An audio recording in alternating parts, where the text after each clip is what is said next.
Hi, my name is Minna Jaffery-Lindemulder, and I am the content manager at the New Lines Institute for Strategy and Policy. On today's Snapshot Analysis, we are speaking with Jeff Hawn. Jeff is an expert on U.S.-Russia relations, and he is a doctoral candidate at the London School of Economics. His research focuses on Russian political history. Jeff, can you tell us about Russia's military capabilities historically? Historically, the Russian military has gone through several different iterations. Often, though, it would rely on manpower over sophistication. The Soviet military was heavily focused on having an overwhelming force it could bring against NATO. Rather than parity, it focused on having more tanks, more planes, more troops. And as a result, it was a heavily conscript organization.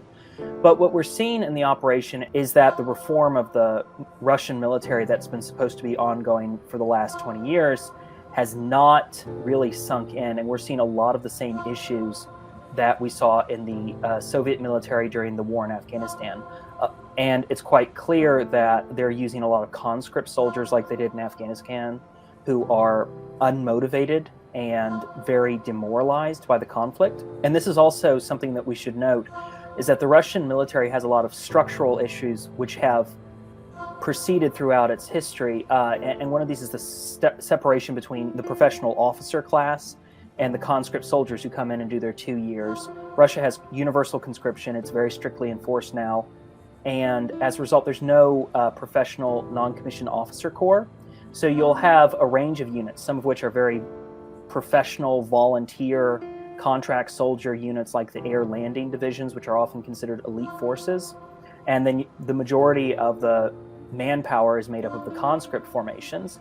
And often officers are very unaware of what's going on with their men in the conscript formations, and that opens them up to a lot of abuse from their non-commissioned officers who are not professionally trained and essentially selected more or less at random to fill these roles during their conscription period.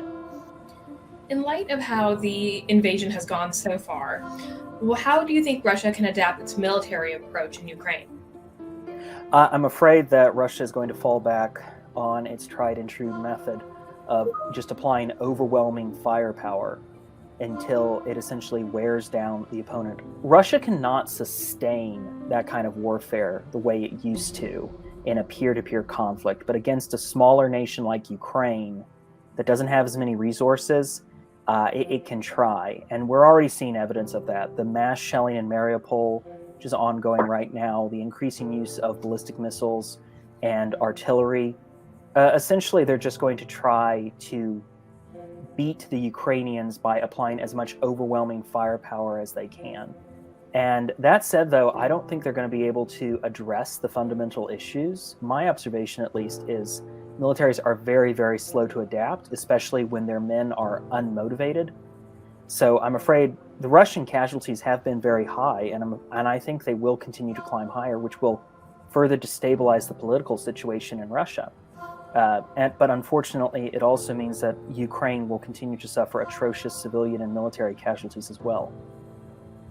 Thank you for that, Jeff. Can you tell me about Russia's options diplomatically, militarily?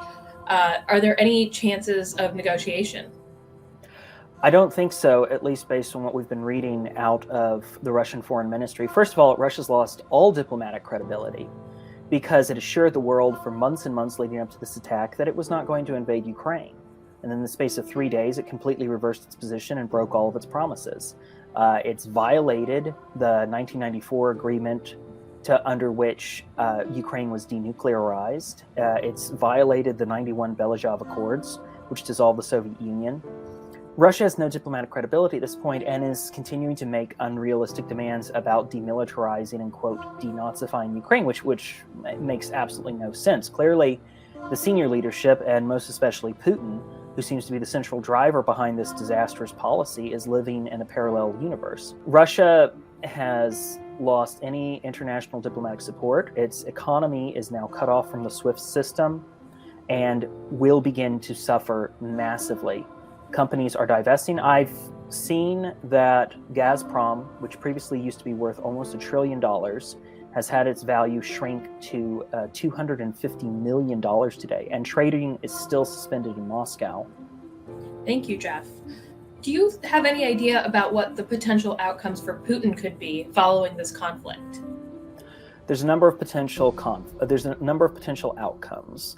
There's the optimistic outcome, which is where this will be the end of the Putin regime, which I increasingly think is more and more likely. I mean, we're seeing pushback in Russian propaganda spaces, but the war is only a week old, and I already think people in Russia are in a deep sense of shock, and we're starting to see growing resistance and growing protests across sectors of society.